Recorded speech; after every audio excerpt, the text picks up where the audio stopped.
بسم الله الرحمن الرحيم الحمد لله رب العالمين والصلاة والسلام على سيدنا محمد وعلى آله وصحبه أجمعين أما بعد. We are now continuing the story of Uthman ibn Affan, and we're now on number 3 inshallah ta'ala. And as I had discussed last time, we will begin by talking about the ahadith pertaining to Uthman ibn Affan, and then move on to specific incidents that occurred in the lifetime of Abu Bakr and Umar radiyallahu ta'ala anhum. And also, if we're able to, inshallah, we'll talk about the choosing of Uthman from the Shura. So let us begin, because we had mentioned in our last lesson what Uthman ibn Affan did in the lifetime of the Prophet ﷺ. So a perfect way to conclude that is to mention the genre that is called fada'il, or the blessings of. And every sahabi or every famous sahabi has a number of ahadith about him. And these ahadith are under the title Fada'il Abu Bakr, Fada'il Umar, Fada'il Uthman. And every famous book of hadith, Sahih Bukhari, Sahih Muslim, Musnad Imam Ahmad, they all have these traditions. And in fact, most of them have them under the chapter heading. So if you open up Sahih Bukhari and you go to a book which is called the Book of the Blessings of the Sahaba, it will literally begin one by one, the blessings of Abu Bakr, the blessings of Umar, the blessings of Uthman. And we'll find many of these ahadith. And of course, there are other ahadith outside of Sahih al-Bukhari. So let us begin about some of the ahadith that mention Uthman. Of those ahadith is the hadith of Abu Musa al-Ash'ari, that he says that I was once sitting with the Prophet ﷺ in one of the wells of Medina. And a man came and knocked on the door of the garden. So the Prophet ﷺ said, go and open the door for him and give him glad tidings of Jannah. I went and opened the door, and it was Abu Bakr. And I gave him glad tidings of Jannah, and he said, Alhamdulillah, and he came and sat with us. Then after a while, another knock came. So the Prophet said, go and open the door and tell him that he is giving glad tidings of Jannah. The same story with Umar ibn al-Khattab, and he comes and sits down. Then the third knock, and this hadith is in Bukhari and Muslim. The third knock, and the Prophet says, go and tell him that he shall enter Jannah after a calamity befalls him. He'll enter Jannah, but there's going to be a major calamity in his lifetime. So I went, and it was Uthman ibn Affan, and I told him what the Prophet ﷺ said. So he said, Alhamdulillah, Wallahu al-musta'an. All praise be to Allah, and Allah will help me in my time of calamity. So this is the famous hadith which has been narrated by multiple Sahaba. It is one of the most authentic ahadith about Sayyidina Uthman radiallahu anh, and that is that the Prophet predicted Abu Bakr and Umar shall enter Jannah, and he then predicted Uthman shall enter Jannah, but there's going to be a crisis. There's going to be a calamity. Ala balwa yusibuhu. There's going to be some problems that will happen to him. Now, it doesn't say these problems are because he's a bad person at all. It simply is a prediction. You're going to face trials that the other two are not going to face. There are also a hadith, also in Sahih Bukhari, that the Prophet ﷺ made a statement about Abu Bakr, Umar and Uthman. And there are a hadith that this statement was made on the Jabal al-Nur, Ghar Hira, in Mecca. And the same incident has also been narrated in Medina, in Jabal Uhud. So either this happened twice, which seems to be the case, or perhaps one of the later narrators basically got confused and it was only one incident. But there are two narrations, both in Sahih Bukhari, Sahih Muslim, one of which mentions this happening on Jabal Nur, Ghar Hira, and the other one happening on Jabal Uhud. And it's the same concept, that the Prophet was walking with Abu Bakr and Umar and Uthman, and the mountain began to shake. As I said, in one version it says the mountain of Uhud, and the other version it says the mountain upon which is Hira, which is called Jabal Nur. And if it's Jabal Nur, that's Mecca, and if it's Uhud, it's Medina. And the mountain began to shake, and the Prophet ﷺ tapped the mountain and said, Uthbut Uhud. Okay, calm down, O Uhud. Okay, فَإِنَّمَا عَلَيْكَ نَبِيٌّ وَصَدِّيقٌ وَشَهِيدًا. For you have only one Nabi, one Siddiq, and two Shaheeds on you right now. He is the Nabi, Abu Bakr is the Siddiq, and there are two Shaheeds after. So, and a similar narration is also mentioned, as we said, about an incident in Mecca. And so these narrations also signify that the Prophet ﷺ predicted that Uthman would die a Shaheed. Another famous narration involving Uthman that all of you have heard and it is also Bukhari and Muslim, is that once Aisha narrates that the Prophet ﷺ was lying down in his own house and he was wearing the lower garment, and the lower garment, of course, had cleaved open to indicate or to show part of his leg. Okay, so he's lying down, he's wearing that lower garment, that is the ihram, that is the izar, that is very common in many Muslim cultures, and is his own house, and there's nothing awra anyway exposed. It's just, in one version, his shin below the knee, in another version, the upper part of, or the lower part of his thigh. Okay, in either case, it's his house, and there's no problem in this, in your own house. And Abu Bakr asks permission to come, and he allows him to come, and conversation ensues, and the process is as he is.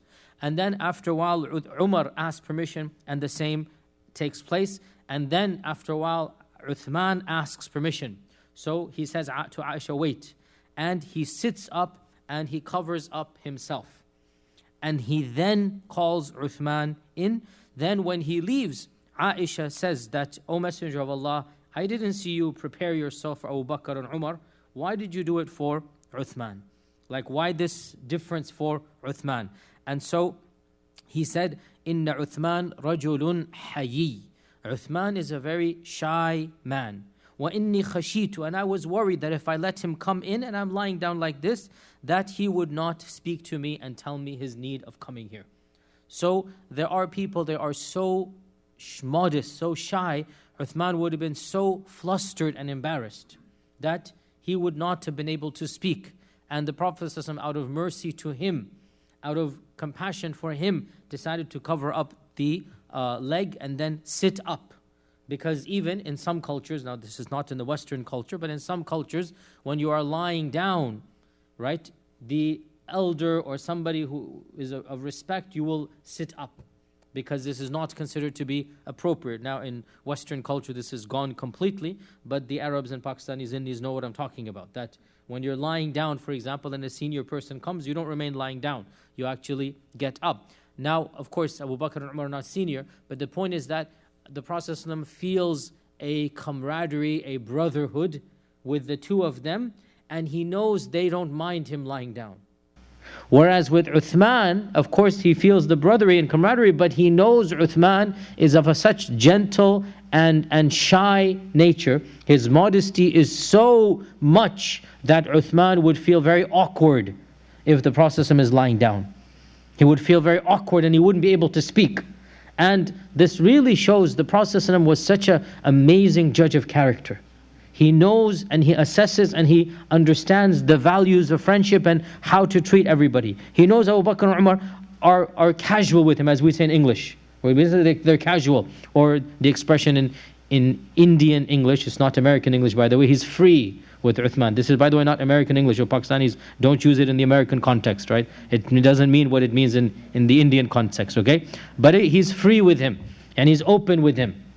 No problem. He understands, sallallahu alaihi wasallam, that Abu Bakr and Umar are compatible with this type of interaction, but Uthman is not, and he would be too embarrassed and shy, so he sits up and covers himself up. And it is once narrated, a similar incident is narrated where Uthman comes and leaves, and then it is Abu Bakr and Umar who get a bit flustered, like, Ya Rasulullah, why did he get the special treatment, not us? So in one version it's Aisha asking, in another version it is Abu Bakr and Umar doing the asking, and once again, perhaps it is the same, perhaps it is two separate incidents, and Allah subhanahu wa ta'ala knows best. In another version of a similar hadith, the Prophet ﷺ responded, and this version is also in Sahih Muslim. This one is in Sahih Muslim. He says to Aisha, أَلَا أَسْتَحْيِي مِنْ رَجُلٍ تَسْتَحْيِي مِنْهُ الْمَلَائِكَةِ. Shouldn't I have some haya with regards to a man whom even the angels have haya of? Now the angels are the pinnacle of haya. The angels have reached the height of haya. And the angels have haya of Uthman. That they have a sense of shyness and a sense of modesty around Uthman ibn Affan. So how then can I not also have that haya around Uthman ibn Affan? And there are basically many traditions in this regard about haya of Uthman radiallahu ta'ala an. Another group of traditions predicts that the Prophet ﷺ mentioned to Uthman that he would be basically killed, or that things would happen, and he's telling him to remain firm. So these are predictions that no matter what happens, remain firm in your position. In one hadith reported in Musnad Imam Ahmad, that the Prophet ﷺ said that there are going to be 3 trials after me. Whoever is saved of these 3 trials, then all the rest are trivial. He can be saved. The 3 big trials, if you can fortify yourself and have iman during those 3, then that's good. Number 1 is mauti, my death. Because at the death of the Prophet ﷺ, the bulk of the new Muslims, what happened to them? The new Muslims, right? Not the ones we know of, the ones in faraway regions of Bahrain and Yemen and Najd. What happened to them? Irtaddu, right? It was too much of a shock. That's number 1. Number 2, Dajjal. Dajjal is the other big fitna. If you can be a mu'min in the time of Dajjal, alhamdulillah. And number 3, that a Khalifa will be killed who is extra patient and clinging to the truth, and he will be assassinated and killed. If you can remain steadfast and firm in that time, then you have saved yourself. And there is no other Khalifat al-Rashida that was killed clinging steadfastly to the truth, because Ali radiallahu anhu was assassinated suddenly. Umar was assassinated suddenly. The one who was under a siege, and we'll come to this inshallah maybe in 2 weeks, we're going to come to this, right? The one who was killed clinging steadfastly to the truth, making sure that he's not going to budge from the truth, that was Uthman. Because the other 2, it was assassinations, individuals. We already talked about Umar's, and Ali's will come to inshallah as well. This wasn't, it was just a complete, like random, Khariji comes into the masjid and kills him, right? So the scholars therefore interpreted this hadith to mean the death of Uthman, the death of Uthman radiallahu ta'ala an. In another book, which is a famous book by Imam Ahmad and his son Abdullah ibn Ahmad, it's one of the classical books of hadith, and the book of hadith is called Fada'ilus Sahaba. So Imam Ahmad and his son Abdullah ibn Ahmad, they have a book. It is called Fada'ilus Sahaba. So this goes back to the first 2 centuries of Islam, and it is a famous, it's a 1-volume book, Fada'ilus Sahaba, and it goes over every Sahabi that they have, and in it is a chapter of Uthman ibn Affan. In this book, Imam Ahmad and so his son compiled it, but most of the hadith go through his father. Okay, so it's actually Abdullah ibn Imam Ahmad wrote the book, but almost all the hadith go through his father. Okay, so he compiled the book Fada'il al-Sahaba. So in this book Fada'il al-Sahaba, it is mentioned through isnad to Ibn Umar that the Prophet ﷺ said to Ibn Umar that a man passed by, the both of them, Ibn Umar and the Prophet ﷺ, and he said that on one day this man will be killed, and he shall be the one who has been wronged by others.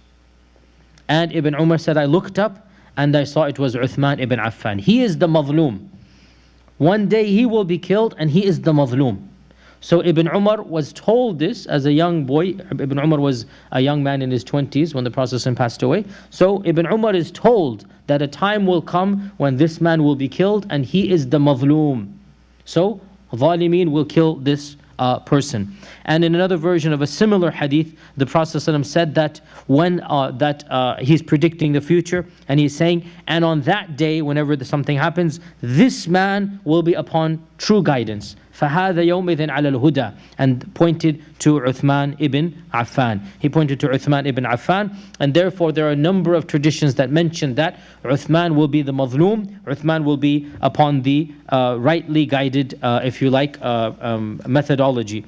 And yet another hadith, and this is one of the most explicit hadith in this regard, and it is also narrated in Musnad Imam Ahmad and also in his son's book Fada'il al-Sahaba. The Prophet ﷺ spoke to Uthman one day and he patted him on the chest.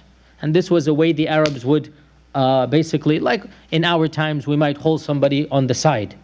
Like would we do this in our culture, maybe hold him by the side. So in those days to hit on the chest was a brotherly love, that you're just patting him.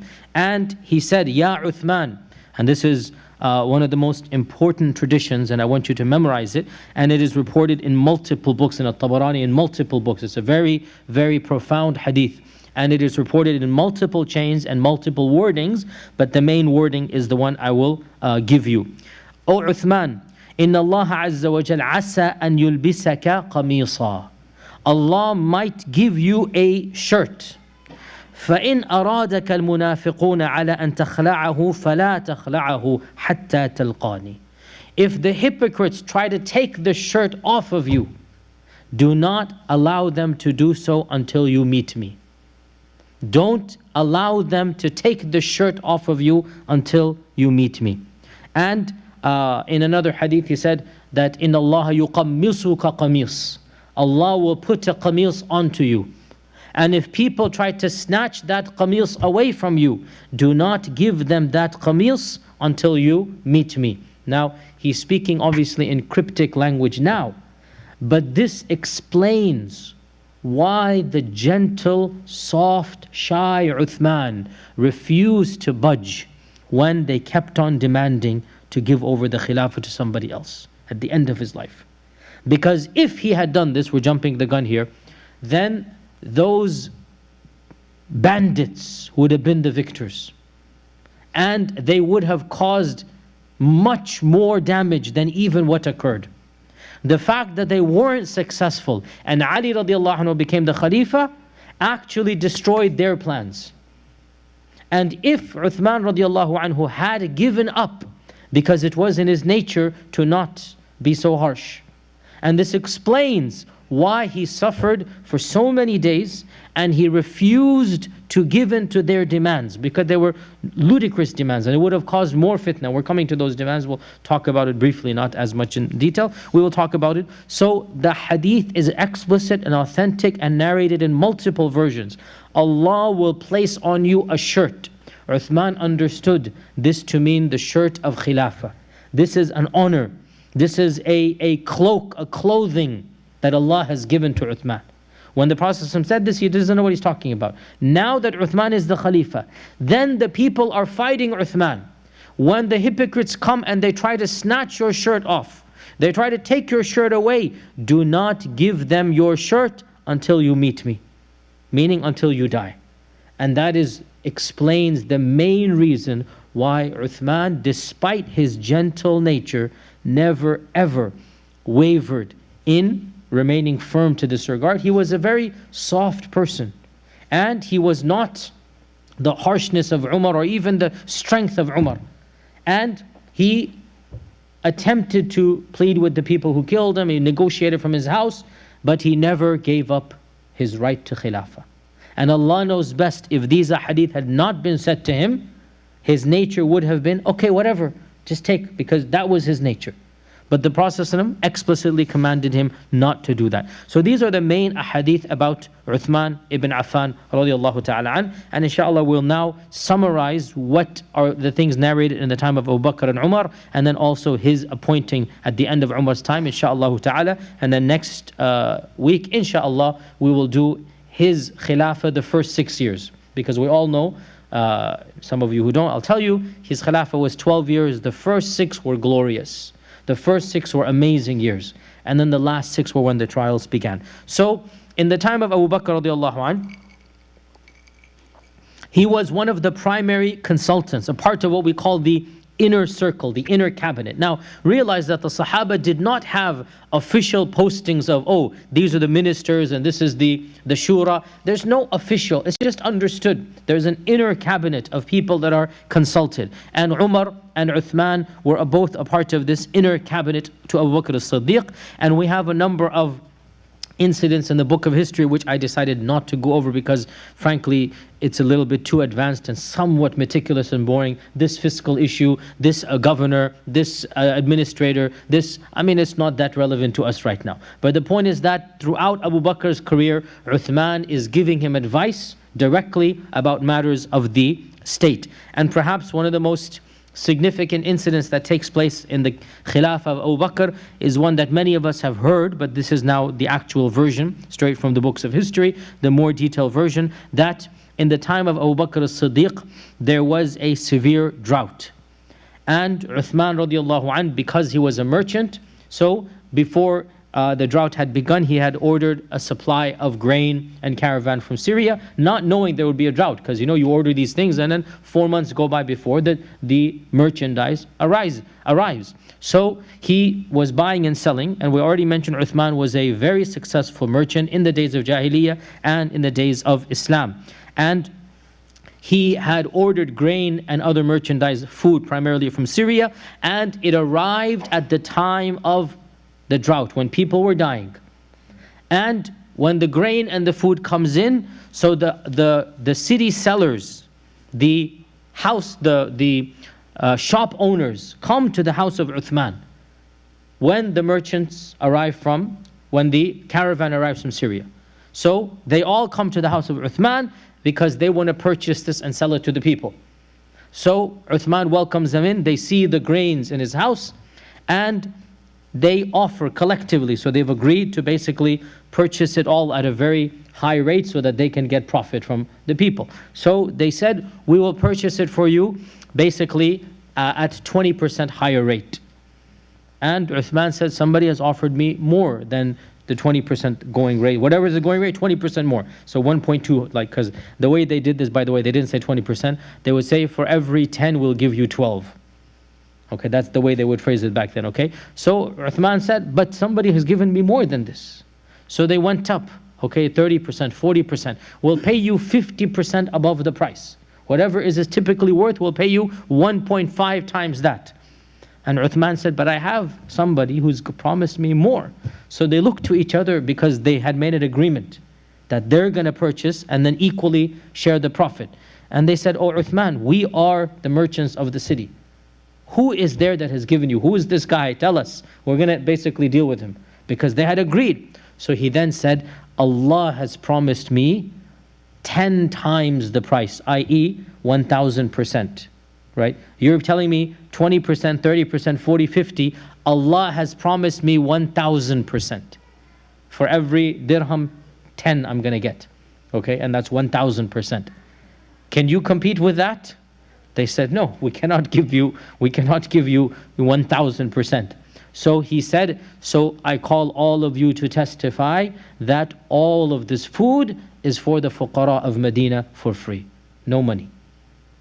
This was a fortune, and he simply, not for the first time in his life, and again, this is the sunnah of Allah Azza wa Jal, that people like Uthman, when they give, Allah gives them more.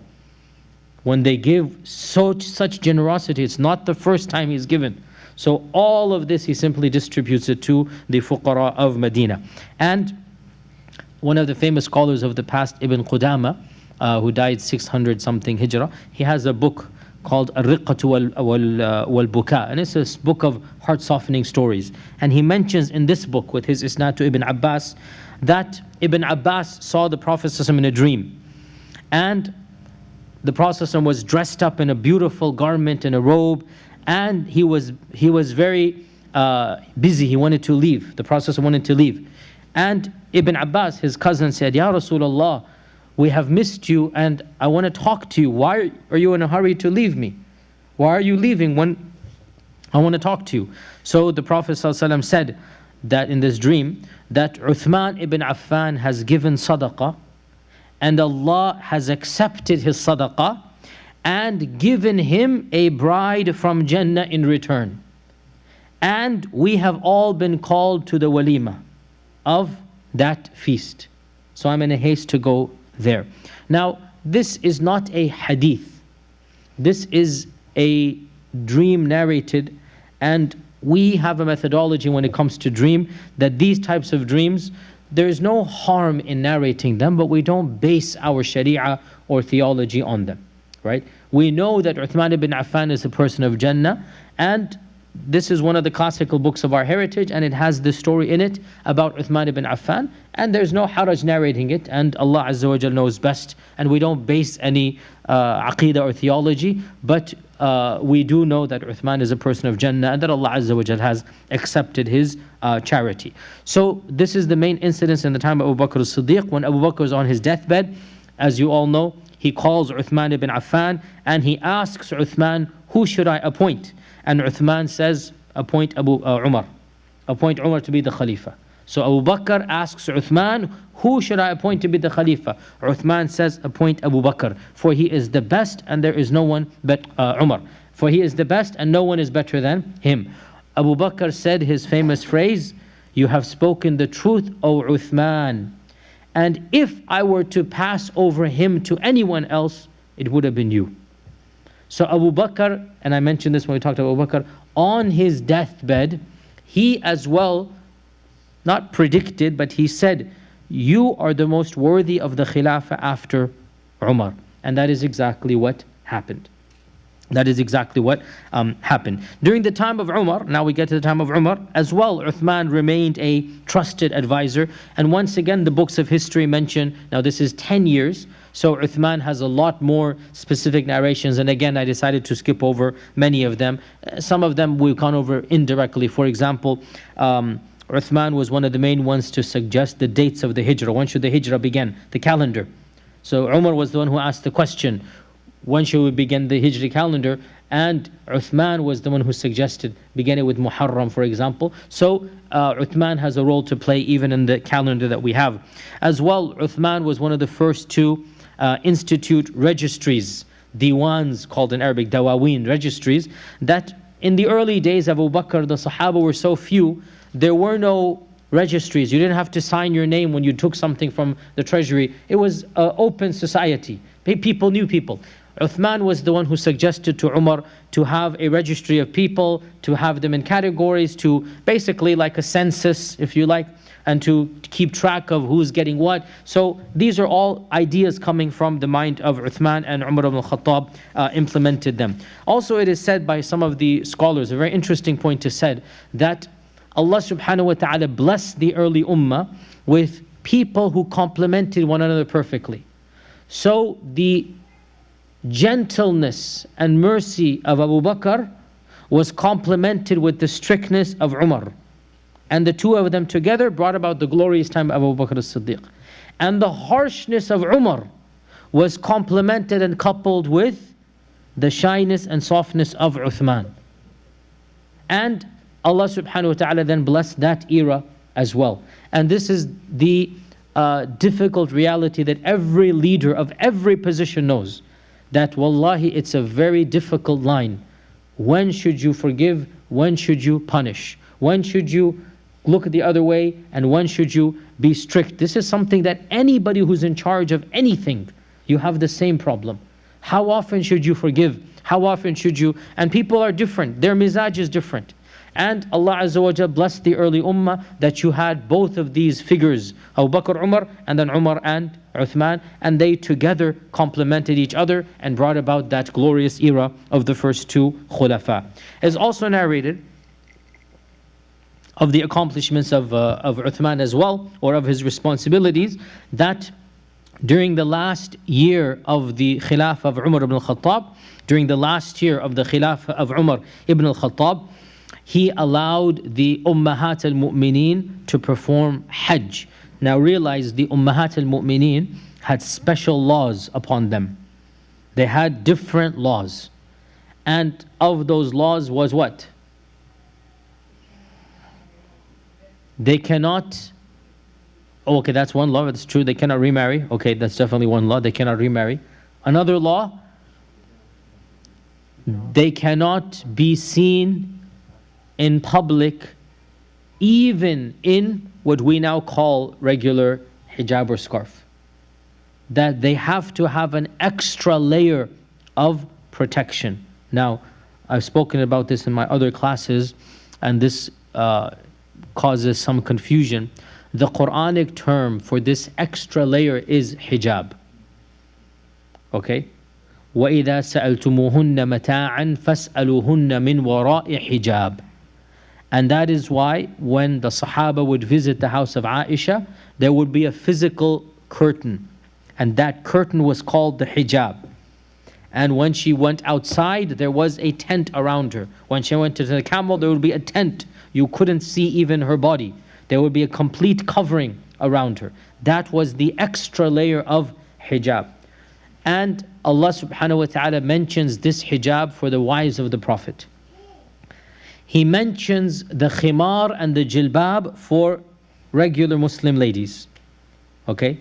وَلْيَضْرِبْنَ بِخُمُرِهِنَّ عَلَى جُيُوبِهِنَّ يَا أَيُّهَا النَّبِيُّ قُلْ لِأَزْوَاجِكَ وَبَنَاتِكَ وَنِسَاءِ الْمُؤْمِنِينَ يُدْنِينَ عَلَيْهِنَّ مِنْ جَلَابِيبِهِنَّ. So, khimar and jilbab are the terms that are used for other ladies. And the Arabic word khimar means that which covers the head. And the Arabic word jilbab means a loose covering, something that is covering the body. So, ladies in the Quran are commanded to cover their head and their bodies. Khimar and jilbab. Okay? And the wives of the Prophet ﷺ are commanded to cover their entire personas, their entire bodies by a special layer that is called hijab. Now, what has happened is that we have taken the term hijab and applied it to the khimar and the jilbab. And that's what we say when we say, does she wear the hijab? I.e., does she wear the khimar? There's nothing wrong with that. It's not un-Islamic. But the problem now comes that you have groups of people that come and say, and this is a complete tangent from Uthman and whatnot, but it's necessary we understand this. You have groups of people who say, oh, Allah never commanded Muslim ladies to wear the hijab. The hijab was only for the wives of the Prophet ﷺ. And this phrase, kalimatu haqqin urida biha batil. It is technically true, but what is intended is false. Okay? Anytime you hear somebody say, oh, the hijab was only for the wives of the Prophet ﷺ, this is technically true, but what is intended is complete falsehood. Technically it is true because Allah has commanded the hijab for the wives of the Prophet ﷺ. But when this man or this lady of our time says hijab was only for the wives of the Prophet ﷺ, he means khimar, and that's wrong. Covering of the body and covering of the hair is an explicit commandment for all Muslim ladies. Don't call it hijab, fine. Call it khimar, call it jibab, call it what you will. But the concept is clearly Quranic and Islamic.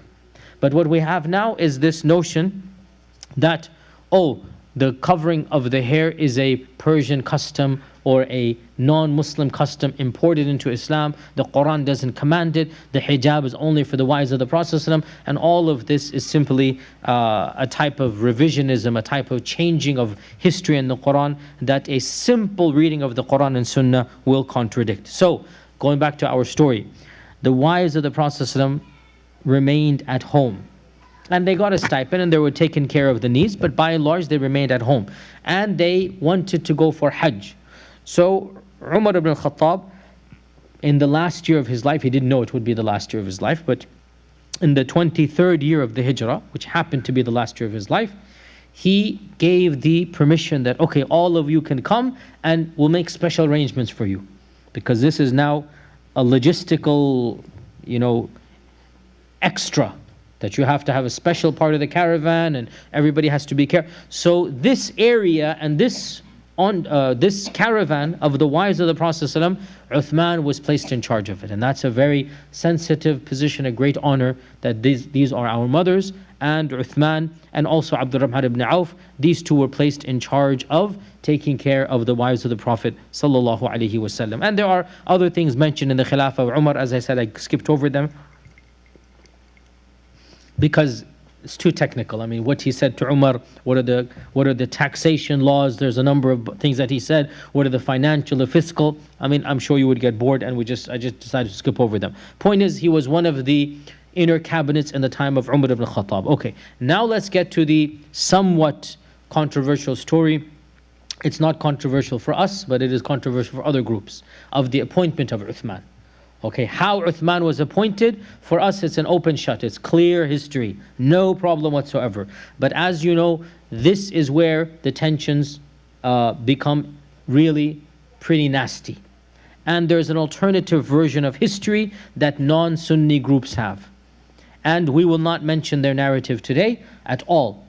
You should just be aware they have a totally different narrative. They have different books of history. So our books of history are very clear. There's no controversy, very straightforward, and this is what common sense as well would dictate, as I will explain. Their version of events has some conspiracy theories and some trickery and deceit and whatnot, and that's their version of events. From our side, it is well known, and we mentioned this, that Umar ibn al-Khattab appointed the 6 people when he was stabbed, and he said that you will have 3 days to decide amongst yourselves who will be the Khalifa. You have 3 days, and then after that, whoever you decide, he will be your Khalifa. Anyone who then disagrees, he is the rebel, fight him and kill him. Okay? Once agreement is done, that will be the Khilafah. And he said, Suhaib al-Rumi will lead the salah for those 3 days. Why? Because he wanted to appoint somebody neutral. It wouldn't make sense to appoint one of the 6 to lead the prayer, because that would be preference to one of the 6. Okay? So he appointed Suhaib al-Rumi to lead the salah. By the way, I find this interesting.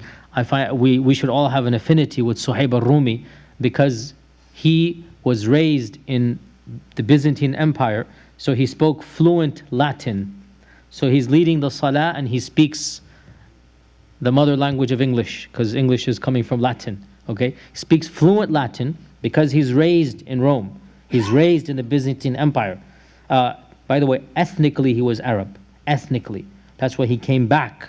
But he went as a very young lad. We'll get to his story when we get to Suhaib al-Rumi. Why did he end up there and whatnot? He went as a young child and he grew up in the Byzantine land. So he is speaking Roman, Latin basically, like a native.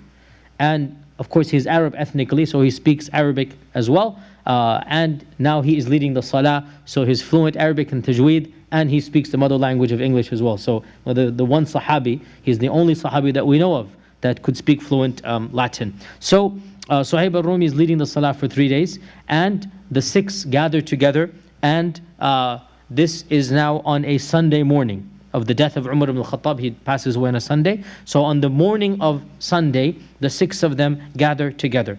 And Abdurrahman ibn Auf says, let 3 of you, there's 6, let 3 of you withdraw and nominate one person in his stead. Let's cut it in half. Okay, this is how we're going to begin.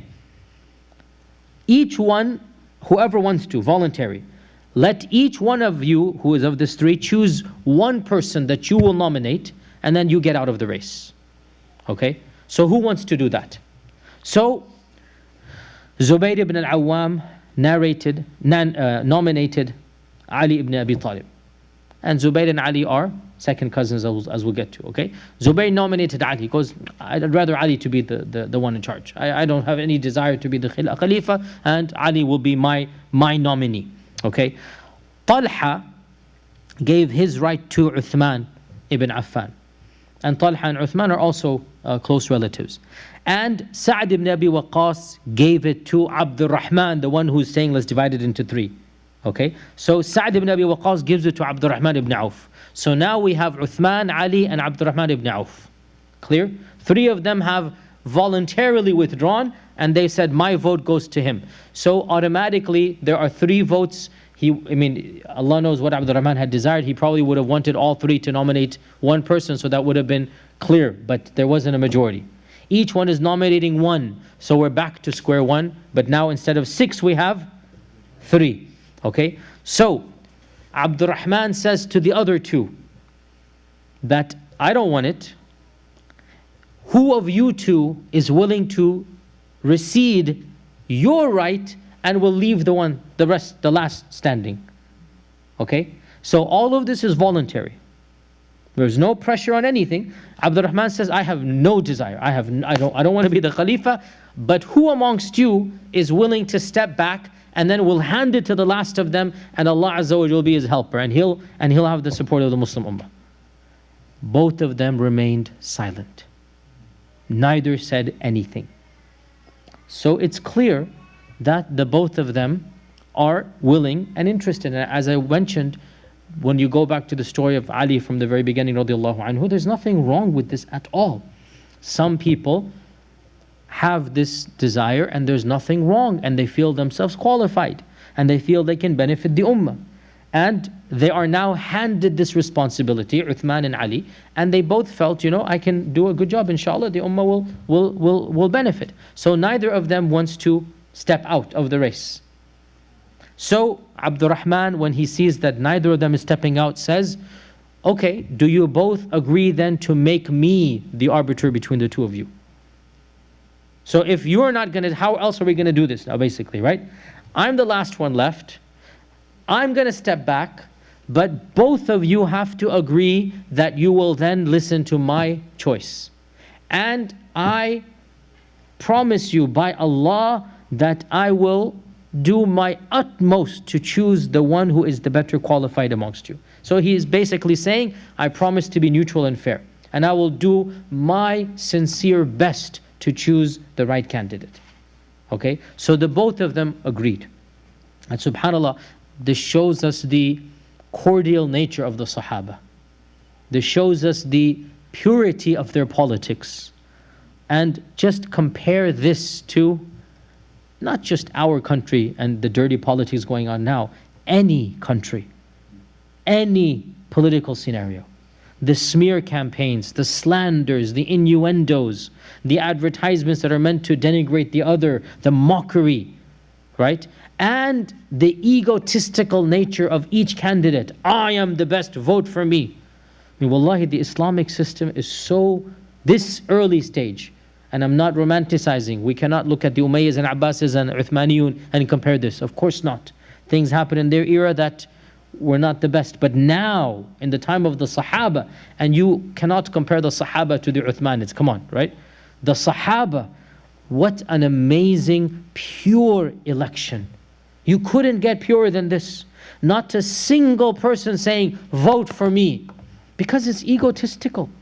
Not a single candidate saying, oh, that person, he has this track record and that track record and he did nothing. Absolutely nothing.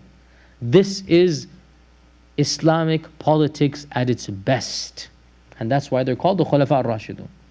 Not one word against the other, not one word in support of yourself. That's the ideal. So Abdurrahman ibn Auf says, I promise to do everything I can to choose which of you two is the better one, but you both have to agree to my arbitration. And of course they agreed. And this takes place on a Sunday morning. So subhanAllah, within an hour, from 6 candidates, they're down to 2. This is Islamic politics, huh? Not like the primaries here when we're still wondering who's going to come and we're making dua to Allah that that guy doesn't come. It's like, subhanAllah, you know, in this, this tense thing, where nothing at all. Nothing. Within an hour, from 6 to 2, and the both of them are agreeing that the other is qualified to basically take over. So, Abdurrahman then, this is Sunday morning, and the deadline is 3 days. He spent the next 72 hours. It is said he barely got any sleep, thinking and going house to house and asking all of the Sahaba and even the delegations and the Umara that had come in those 3 days when they heard of the death of Umar radiallahu anh. And he even, it is said, asked the ladies behind the curtain, like they had this notion of young ladies would behind the curtain. He would literally go and get their mashwara, which of these two is better, so that he gets a type of understanding of the people of Medina. Who do they think is more qualified to be the Khalifa? And he also visited Uthman and Ali privately. And he asked Uthman that, look, if you are not chosen, who do you think is the most qualified out of all of the 6 of us? And Uthman said, Ali. He's going back to the 6. Uthman said, Ali, if it's not me, Ali is definitely the most qualified. And he asked the same question of Ali radiallahu anh. Suppose you are out and the 6 of us are back, or the 5 of us. Who do you think is the most qualified? And he said as well, Uthman. Now this is our version, and this is wallahi the logical and the one that appeals most and the one that makes the most sense when you look at how they interacted with one another. And here's where, I mean, I am not sugarcoating it. The fact of the matter is clearly each of these two is interested and they think they can do a better job than the other one. But there's no negative in their hearts about the other. And there's not a feeling of, oh, if I don't get in, then the world is lost. No, they understand. If I don't make it, the next best person is the other candidate. So even Ali and Uthman radiallahu anhum, they both assumed that the other person is going to do an amazing job. No problems at all. And out of the rest of the Shura, they both are nominating each other if it's not going to be them. Which clearly demonstrates for us what we consider to be the true Islamic brotherhood. And by Tuesday night, he had decided, and our books mention that indeed some people had said that Ali should have been the Khalifa. But the majority of them, and this was the feeling of the most of the senior Sahaba, that Uthman was the better qualified. And again, there's nothing, we say that Ali and Uthman radiallahu anhum, definitely those two were closer together in their rank than, let's say, Abu Bakr and Umar. There was a clear difference between the two. That Abu Bakr and Umar, they were not exactly the same. Everybody knew Abu Bakr is head and shoulders above Umar, right? And they knew that Umar is above everybody else. And we all agree that Ali and Uthman radiallahu anhum, their difference was not that marked. And that's why there's so much talking and discussion and whatnot. And to the very end, at the end of the Tuesday night, so this is Sunday, Monday, Tuesday night, and Abdurrahman ibn Auf is going across the city and asking people, and he makes his decision, and before he announces it, he has a private meeting with both Ali and Uthman. We don't know what he said, it's a private meeting, but subhanAllah, what an amazing leader was Abdurrahman, even though he never became a leader. What a far-sighted, true manager. He knows exactly how to manage. And we'll get to his biography inshallah in a few months when we talk about Abdurrahman ibn Auf, and that demonstrates his character. And he had a private talk with Uthman and a private talk with Ali. We have no idea what was said, it's completely private. Nobody else was there other than those two. But it's clear what he's telling the two of them. I mean, you don't have to, you can assume, what is he telling Ali? That he's chosen Uthman, and basically he is a great candidate, and he must have given his reasons. And he would have told Uthman that, look, I'm going to choose you, and you need to realize that Ali was a close second, and you need to keep him close to you, which is what Uthman did. Ali radiallahu anhu was one of the most trusted ministers of Uthman, which explains, in our Sunni perspective, everything fits into place. The other paradigm really has some cognitive dissonance, we're going to call it. They really have some big puzzles that don't come together. How could Ali be a minister under Uthman?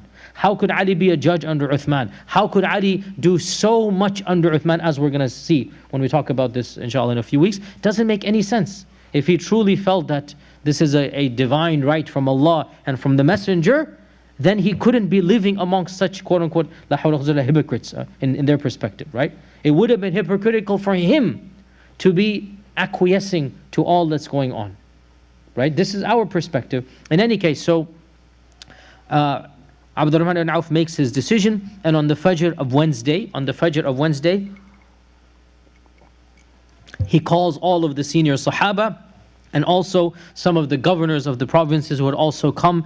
It is even said that Muawiyah was there at that time because Muawiyah had done Hajj that year and had decided to come back to Medina, and Umar was stabbed after the performance of the Hajj, as we said, by literally a week or two. So many of the governors were still there in Medina at the time, and Abdurrahman ibn Auf, after Suhaib left, led Salat al-Fajr. Abdurrahman then climbed the mimbar, and he was wearing the turban of the Prophet ﷺ as a token of, look, I am now bestowing the decision I made. So he then gave a khutbah, praised Allah subhanahu wa ta'ala, and then basically addressed Ali directly in front of all of the people.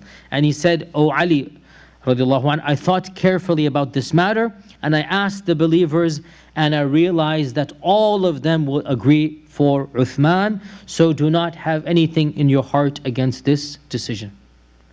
So publicly he is calling Ali ibn Abi Talib to a high standard, and Ali lived up to that standard. Throughout the entire time of Uthman ibn Affan, he lived up to that standard. No grudge, never once any statement, why you, not me, nothing. And in fact, as we will come to, Ali radiallahu anhu himself and his two sons literally defended Uthman to the very end. And it was only when they went to take a break and rest did the riffraff and ruffians attack. Ali radiallahu anh sent Hassan and Hussein armored and with weapons to guard Uthman. How can anybody claim that Ali had any grudge against Uthman? Again, from our perspective, this whole narrative, really, I don't want to be too harsh, but it is nonsensical from our perspective. True, Ali felt he could be a better Khalifa. So what? Nothing wrong with that. He didn't have a grudge against Uthman. That's the key point. He didn't have any hiqd, any hasad at all. And he was a loyal minister, a loyal Muslim to the Khilafah of Uthman. And we'll talk about this inshallah at its time. And I'm not going to go over the other side. Just you should know that the other side has an entirely different version of events that you will not find basically in our sources, that it was a conspiracy from the beginning. That's the other side loves conspiracy theories. Everything is a conspiracy because it must be a conspiracy. When the entire Sahaba came together and they rejected Ali radiallahu anh, what is it other than a conspiracy, right? So every single generation has multiple conspiracies. There's always plots that are coming together. And from their perspective, the six had already, or the five have already decided. They'd already made up their minds that they're going to cut Ali off. And apparently from their perspective, Ali radiallahu anhu said that this is a trickery and deceit. But it doesn't make sense because even their books acknowledge he gave the bay'ah, he gave the oath of allegiance on Wednesday morning in front of the rest of the Sahaba. Everybody was there, everybody saw it. And if truly this was dhulm, then he shouldn't have given the oath. And he should have died a shaheed and met Allah subhanahu wa ta'ala as a shaheed. But he didn't. He gave the oath, and even they acknowledge he gave the oath. Right? They say he did it under pressure. What pressure? Die a shaheed. What pressure? Yani, what is the pressure there that's going to happen? If you're really that certain, then go ahead and die a shaheed, as Hussein and others were about to die as well, holding on to the truth, as we talked about in the issue of Karbala. Again, the point is that from our perspective, and we're not saying this to stoke the fans of sectarianism. As you know, my position is very clear, that we have our narrative, they have their narrative. In this world, we will live with mutual respect, even if we don't respect the beliefs. We'll respect the person as a human being, and even, yes, as a Muslim. And they have the right to hold the belief even if we disagree, and Allah will judge in the akhirah. And I am very clear that I do not make takfir of those who look down at some of the Sahaba. That is fisq and bid'ah, but it's not kufr. I'm very clear in this regard. To look down upon some of the Sahaba and to speak ill of some of the Sahaba is a evil innovation, and it is a sin in the eyes of Allah. But in and of itself, it is not a rejection of Allah subhanahu wa ta'ala. It's not blatant kufr. Now, some extreme elements of it could become a type of kufr, but not, generally speaking, criticizing some of the Sahaba is fisq and bid'ah, but it is not kufr. And from my position, that group, by and large, if they say the kalima and they pray and they fast and they go for hajj and whatnot, they are within the fold of Islam, but they are not correctly guided within Islam. This is my position and the position of basically almost all of the classical and mainstream Sunni ulama. Now realize that, and with this we conclude in 10 minutes inshallah, the order of this Abu Bakr, then Umar, then Uthman, it might have been a little bit gray at the time of the death of Umar, that some Sahaba supported Ali and most of them supported Uthman. Okay? But with the choosing of Uthman radiallahu anh, unanimous consensus was reached, even with Ali radiallahu anh. He gave the bay'ah. Even Ali radiallahu anh gave the bay'ah to Uthman.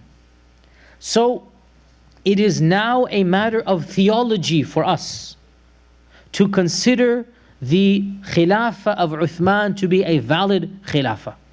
It's not just a history. For us as Sunni Muslims, this is Aqeedah and theology. And anybody who disputes this is not mainstream Sunni Muslim. And there are many, many narrations that prove this point. In fact, there's a famous hadith in Sahih Bukhari that Ibn Umar radiallahu anhu said that during the lifetime of the Prophet sallallahu alaihi wasallam, we would not consider anyone to be equal to Abu Bakr. And then after him Umar, and then after him Uthman. So he even mentions Uthman. And after that we would be quiet and not mention anybody. Now realize, when he is saying this, Ali is still in his 20s radiallahu anhu.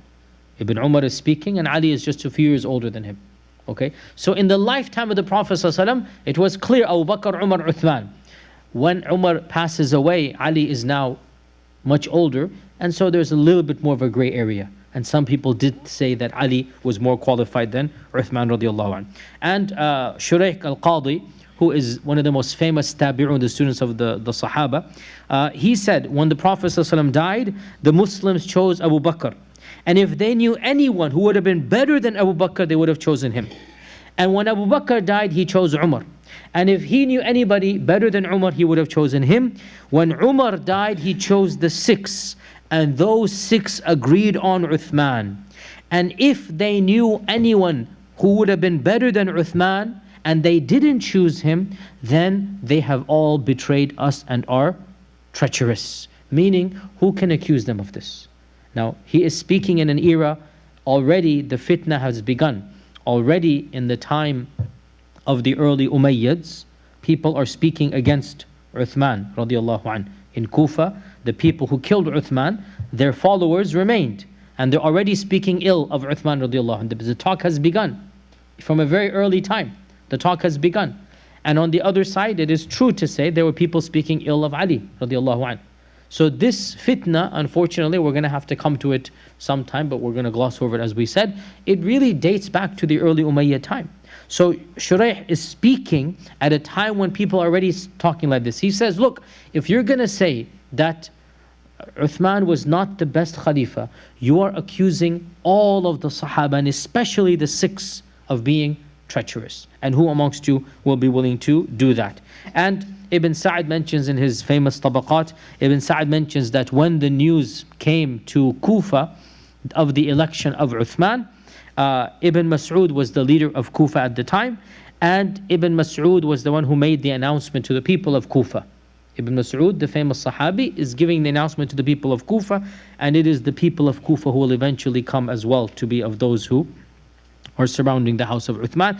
And he, Ibn Mas'ud, said that the Sahaba have chosen the best amongst us, Uthman, and they have exerted their best effort to find our Khalifa. So Ibn Mas'ud acknowledges that Uthman is the best person, and therefore anybody who considers the Khilafah of Uthman to be invalid is theologically not a Sunni Muslim, and has left the fold of Sunni Islam. It is a point of theology. However, there's another point, and it's a little bit advanced, and sometimes I don't like mentioning these issues. At the same time, because we're in an era where there's so much information, it's probably helpful and it's healthy that I mention rather than you hear it from other sides. There were some scholars in our Sunni tradition, and I'm not going to mention names for this class, but some of you, all of you know some of their names. Some of these are very famous, who held a position that is not found anymore in any mainstream group. And that position was that Ali would have been the better choice over Uthman, radiallahu anhum, but Uthman's choice was valid, and he was a valid Khalifa. But Ali was better than Uthman in terms of daraja, and Ali would have been a better Khalifa, and it would have been better if the Sahaba chose Ali. But they chose Uthman, and that's fine, and life goes on. Okay? This position has been explicitly found in many ulama of the tabi'un and taba tabi'un and atba' tabi'un, like the 3rd generation, amongst Sunni Muslims. And the line between Sunni and Shia is actually not that clear cut. It's actually a spectrum. And the ending of Sunnism is the beginning of Shi'ism. And there is somewhat of a gray area in the middle. So you have this group, which is the group that says Ali, so it should be Abu Bakr, Umar, Ali and Uthman in terms of what? In terms of? No, not Khilafah. Ranking, daraja. And the Khilafah of Uthman is valid, but Ali's would have been more appropriate, right? This is a trend that is found in some Sunni scholars. And you then have more than this, that the Khilafah of Uthman is invalid and Ali should have been the Khalifa. And this is the beginnings of trends of Shi'ism which don't exist anymore. No Shi'i group says this anymore, as far as I know. Okay? Because this group acknowledged Abu Bakr and Umar to be valid. But they said between Ali and Uthman, Ali should have been, and Uthman's is invalid. That is a position that was found in the first groups of Shia which no longer exist. The first groups of Shia never spoke about Abu Bakr and Umar. How could they when it was such a glorious era? When so many futuhat and conquests took place, when it was such a beautiful world back then. Nobody at that stage is speaking about Abu Bakr and Umar. So the beginnings of Tashayyu are criticisms of Uthman and the support of Ahl al-Bayt over Uthman. Those versions no longer exist anymore. They're gone historically. And eventually these versions gave rise to later ones which then now impugn Abu Bakr and Umar as well, radiallahu anhum.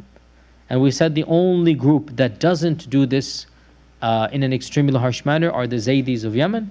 They're the only group that consider Abu Bakr and Umar and Uthman to be legitimate but not the best. And they say Ali would have been better for all three. And Ali was the best, but the other three are jaiz, permissible. And they're not as ranking. And so that is the one group that, as I said, the Sunnis consider Shi'i, the Shi'is consider Sunni. These are the Zaydis of Yemen. They're also called the Fivers of Yemen because they believe the Zayd is their fifth Imam, and then they go from there. The point being, from our perspective, there is now unanimous consensus, and I do not know of a single Sunni scholar really for the last 1,000 years that has held a position that Ali radiallahu anh was more qualified than Uthman. That's a gone position even in Sunni Islam. And in the Shi'i side as well, the position that Abu Bakr and Umar were valid Khulafaa, Uthman was invalid, and Ali should have been the Khalifa, that's also gone. So these middle grounds that were gray areas are gone. What we have are now the mainstreams of both sides. And there is a huge divide between those mainstreams and how they understand these times. Inshallah ta'ala, next Wednesday, I will discuss the first 6 years of the Caliphate of Uthman and the amazing conquests that took place, which were a continuation of the era of Umar ibn Khattab and the conquests of parts of what are now the Russian states and of Africa and further inland in Syria, and the first naval expedition and the conquest of Cyprus.